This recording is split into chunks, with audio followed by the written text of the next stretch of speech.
जय श्री राधे कृष्णा। नमस्कार दोस्तों, मैं रानी और आप देख रहे हैं रानी क्रिएटर।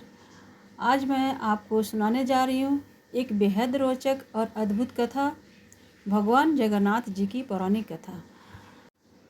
कहानी की शुरुआत होती है आदिवासी जनजाति के मुखिया विश्व बसु से, जो अपने कुल देवता नीलमाधव की पूजा करते थे। वहीं दूसरी ओर मालवा के राजा इंद्रदुम्न भगवान विष्णु के परम भक्त थे।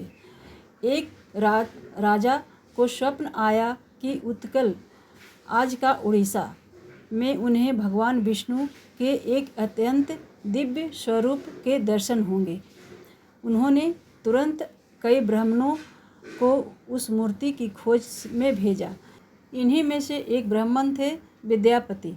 घूमते घूमते विद्यापति एक कबीले में पहुँचे, जहाँ उन्हें पता चला कि यहाँ के मुखिया विश्व बसु भगवान विष्णु की नीलमाधव विग्रह की पूजा करते थे, जो कि एक घने जंगल के बीच गुप्त स्थान पर स्थित है। मूर्ति तक पहुँचने के लिए विद्यापति ने चतुराई से विश्व बसु की बेटी ललिता से विवाह कर लिया। विवाह के बाद विद्यापति ने ललिता से नीलमाधव के दर्शन की इच्छा जताई। ललिता ने अपने पिता से आग्रह किया, लेकिन वे राजी नहीं थे। पर बेटी के प्रेम और आग्रह के सामने उन्होंने हार मान ली। शर्त ये थी कि विद्यापति को आँखों पर पट्टी बांधनी होगी। विद्यापति मान गए, लेकिन उन्होंने चुपचाप सरसों के दाने रास्ते में गिरा दिए ताकि वे बाद में रास्ता ढूंढ सके। नीलमाधव के दर्शन के बाद विद्यापति ने मूर्ति को प्राप्त कर राजा इंद्रदुम्न तक पहुंचाया। यही मूर्ति आज जगन्नाथपुरी धाम में विराजमान है। हर 12 साल में भगवान जगन्नाथ के विग्रह का काष्ठ आवरण बदला जाता है।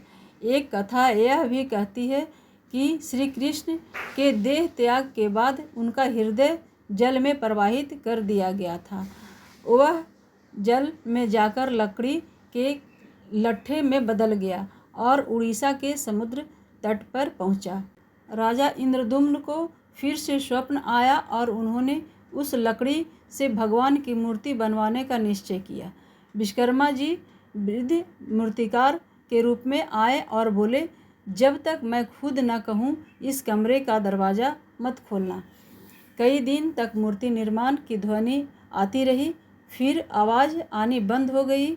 चिंतित होकर राजा ने दरवाज़ा खुलवा दिया।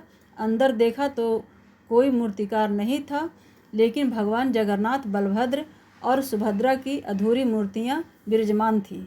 राजा को बहुत पछतावा हुआ, लेकिन उन्होंने इस ईश्वर की इच्छा मानकर इन मूर्तियों को ही मंदिर में स्थापित कर दिया।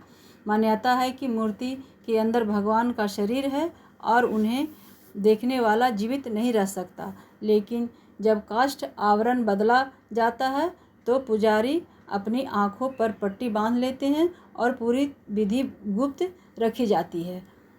तो यह थी जगन्नाथ जी की दिव्य कथा। अगर आपको यह कथा पसंद आई हो तो कमेंट में ज़रूर लिखिए।